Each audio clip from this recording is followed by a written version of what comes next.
Oli kompresor apakah ada kadaluarsa pemakaiankah seperti motor maksimal 4.000 km? Nggak ada, Bang. Oli di AC ini beda dengan oli di kendaraan.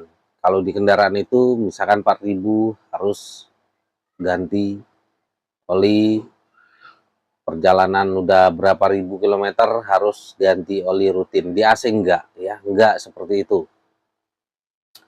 Selama tidak ada kebocoran, olinya nggak perlu diganti-ganti, freonnya nggak perlu diganti-ganti. Jadi oli tidak ada masa pakai atau tidak ada expirednya, tidak ada kadaluarsanya, sama halnya dengan freon atau refrigeran.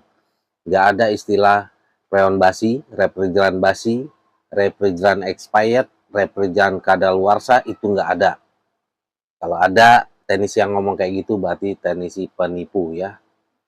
Selama tidak ada kebocoran nggak perlu diganti-ganti, kecuali ada kebocoran. Nah, kalau ada kebocoran mau nggak mau harus diisi ulang, diganti ya.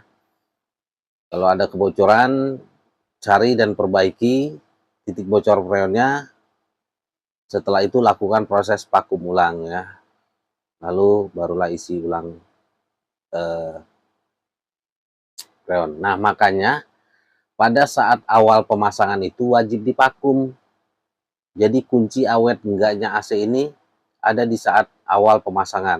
AC wajib divakum pakai alat vakum khusus AC kayak gini ya guys. Makanya pastikan pada saat teman-teman pasang AC itu teknisinya membawa alat vakum khusus AC itu. Nah, vakumnya itu minimal selama 15 menit ya. Terus jangan mau kalau cuma digejos-gejos pakai freon. Biasanya teknisi cuma digejos-gejos pakai freon. Alasan teknisi, gue udah pasang AC ribuan, jutaan AC. Ini digejos-gejos kayak gini lebih paten, lebih cakep daripada pakai alat vakum khusus AC. Jangan mau guys. Jangan mau disesatkan oleh teknisi ya. Prosedur yang benarnya pakai alat vakum khusus AC kayak gitu guys. Ya, divakum. Nah, kenapa proses vakum ini penting? Jadi pada saat teman-teman pasang AC pertama kali pasang AC itu setelah pipa terkonek terpasang, ada udara yang terjebak ya di dalam pipa ini. Nah, udara ini harus dibuang guys. Kalau nggak dibuang nanti dia berubah jadi air. Nah, air ini akan bercampur dengan oli kompresor. Nah, itulah pentingnya vakum. Oli kompresor yang tercampur dengan air akan rusak olinya. Kalau AC-nya dipasang sesuai prosedur yang benar, olinya tidak terkontaminasi udara, tidak bercampur dengan air, maka olinya nggak rusak, awet selamanya guys. Ya, jadi pastikan penting sekali untuk pasang AC sesuai prosedur yang benar. Jangan mau kalau AC teman-teman dipasang asal-asalan. AC yang nggak divakum itu memang nggak serta-merta langsung rusak ya. Begitu dipasang nggak divakum langsung hidup, langsung rusak, enggak guys. Memang butuh waktu agak lama ya, paling nggak 1 tahunan. Tapi setelah itu AC teman-teman kompresornya udah nggak prima lagi kerjanya ya. Karena oli ini yang bercampur udara, yang bercampur air ini butuh waktu untuk rusak. Yes ya.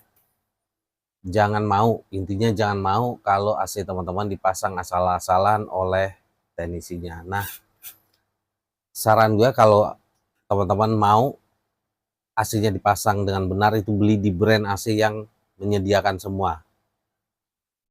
Teknisi resminya ya, dipasang oleh teknisi resminya. Paling enggak walaupun mereka dari pihak ketiga juga teknisi ini dikontrak oleh brand tersebut, paling enggak mereka membawa bendera brand ya. Kecil kemungkinan untuk dipasang asal-asalan AC teman-teman. Kalau teknisi freelance yang di luar apalagi yang baru belajar ya gitu, nggak modal, nggak punya alat, nggak mau beli alat vakum khusus AC, terus menyesatkan ke pengguna AC. Saya punya metode, punya cara khusus tanpa harus pakai alat vakum khusus AC. Ini lebih bagus, lebih paten. Jangan mau guys, jangan mau ya disesatkan. Digejos-gejos pakai freon itu lebih paten, jangan mau. AC teman-teman kalau digejos-gejos pakai freon atau vakum manual kayak gitu, yang pertama proses pembersihan instalasi pipa AC teman-teman itu nggak bersih maksimal. lalu bisa sebabkan freon atau refrigeran bawaan AC teman-teman berkurang ya, karena itu nggak ada takaran pasti di jos-jos itu. Kalau teknisinya membuang freonnya terlalu sedikit, maka instalasi AC masih menyisakan udara, masih menyisakan kotoran. Kalau terlalu banyak freon AC teman-teman, refrigeran AC teman-teman berkurang. Nah, nanti teknisi ada alasan untuk, wah ini freonnya kurang dari pabriknya loh, ini pabriknya yang kurang nih.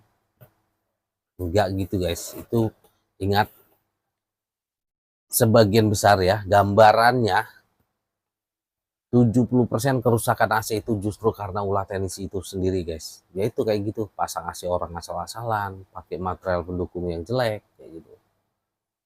Oke, itu ya guys, wajib divakum ulang ya. Dan oli kompresor selama tidak ada kebocoran, selama AC-nya dipasang sesuai prosedur yang benar di awal, nggak perlu diganti-ganti. Nggak perlu ya. Oli kompresor itu, oli kompresor di AC itu beda dengan oli di kendaraan seperti mobil dan motor.